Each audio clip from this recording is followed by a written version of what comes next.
splashy new mythic from Dragonstorm looks a hell of a lot like Coalition Victory, doesn't it? I kind of think 5-color dragons is a little bit cringe and not that exciting of a space to build in Commander, if I'm honest. And this is coming from a man who one of his very first Commander decks was Scion of the Ur-Dragon, where I searched our dragons into the bin and then reanimated them.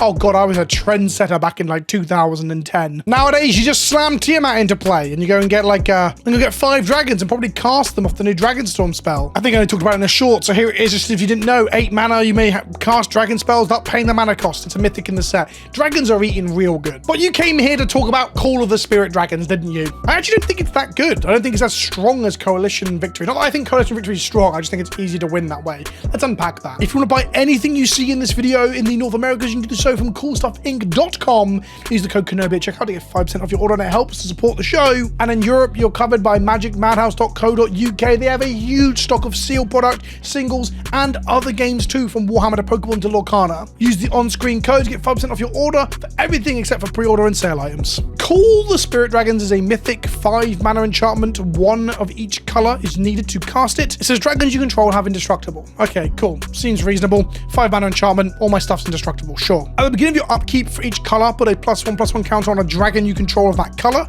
Sure. If you put a +1/+1 counter on 5 dragons this way, you win the game. Excuse me? The obvious comparison is to Coalition Victory, which is, if you did not know, a banned card in Commander right now. It's a sorcery, it's 8 mana, 5, 1 of each color, +3 generic, and it says you win the game if you control a land of each basic land type and a creature of each color. Now, I want to really emphasize that I don't actually believe these cards are all that similar. Yes, they are 5-color alternate win condition cards, and yes, they do get around having to go to combat and fuck around with the rest of Commander. But there are some huge differences. Firstly, the Call of the Spirit Dragons is not a do-nothing when you aren't winning. It is a 5-mana enchantment that makes your dragons indestructible and puts counters on them in your upkeep. So it's already doing quite a bit of stuff that Coalition Victory doesn't do, unless it's winning you the game. However, I will give some props to Coalition Victory for being a better win condition. The clause you need to meet of having a land of each basic land type in play and a creature of each color can be met by just 2 permanents, or I guess arguably 1 permanent. If you had a permanent in play that was all 5 types and all 5 colors, it's doable, but it's a lot of hoops to jump through. But basically, if you had like 2 triomes that covered each land type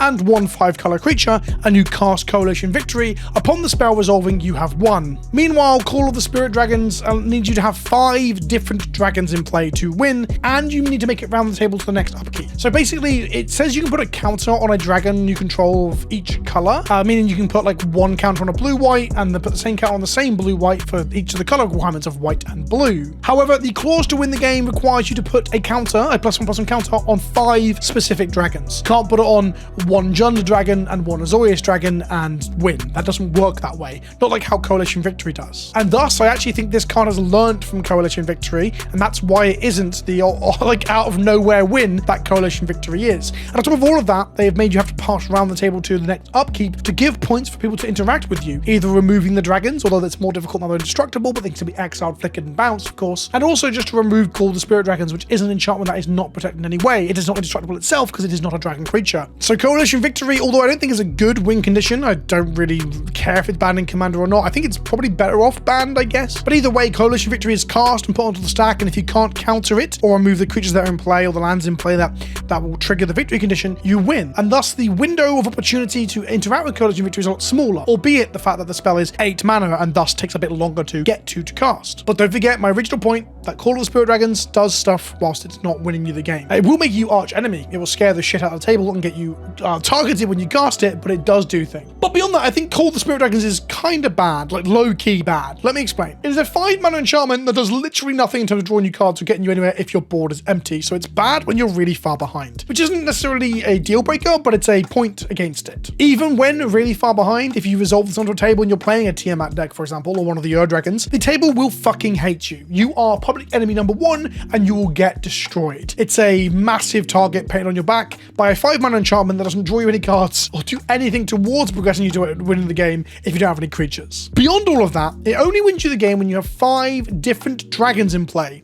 Those dragons are now indestructible because of Call of the Spirit Dragons, and they're all getting buffed with counters too. A lot of the time when you have 5 dragons in play, you're in a winning position anyway. You can probably just kill a player. I guess what it does is it removes that middleman, just wins you the game without having to go around the table killing people. But 5 dragons is a lot of dragons. dragons. Sure, there'll be easier ways of making dragon tokens, for example, to trigger and do this, although getting them in each color is a bit more difficult. There are ways that you can get towards winning with this relatively easy. I'm not saying it's a hard clause to meet. What I'm saying is that it's very win more. If you are miles and miles ahead on board, like with 5 indestructible fucking dragons, do you really need a wins the game like clause on a card? Both from a perspective of, do you really need that because you're probably winning anyway? And also because it's fucking boring. Your mileage may vary. Maybe you play dragons in Commander and you think this is the coolest, hottest shit. I'm pretty sure if you have a dragon Commander deck or you're building a dragon Commander deck, every single day of spoiler season and every video you open like this one has been hot for you. I'm sorry that I'm the person that is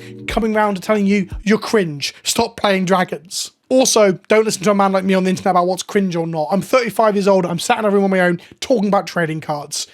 Cringe is it's perspective. Cringe is a state of mind. Embrace the cringe. And a load of these cards are probably big and splashy and exciting, but also it just feels, in many ways, a little bit hand-holdy. I like my commanders and my magic to be emergent in what you do with it, where you find a lot of cards and you string them together and you create a Rube Goldberg machine of value, or you just do things that people weren't expecting, or people think you're doing absolute fucking nonsense, but they weren't expecting it out of, like, you know, a handful of yarn and some yeast. But this isn't a MacGyvering together or win condition. This is playing 5 dragons and a card that says you win the game on it. In much the same way of casting your own dragons for free is not exactly, it's like very signposted what all this shit does. If I'm honest, there's a lot more other interesting space in this set for dragons. Breaching Dragonstorm, for example, where you get to cascade until you hit an 8 or less value and cast it off a 5 mana spell no less, and if you don't, put it into your hand. And when you play a dragon, you can bounce this back to your hand and reset it. It gives you like a little value engine in red. It's pretty sweet. Magmatic Hellkite is a cheap 4-mana 4/5 flyer that when it enters the battlefield,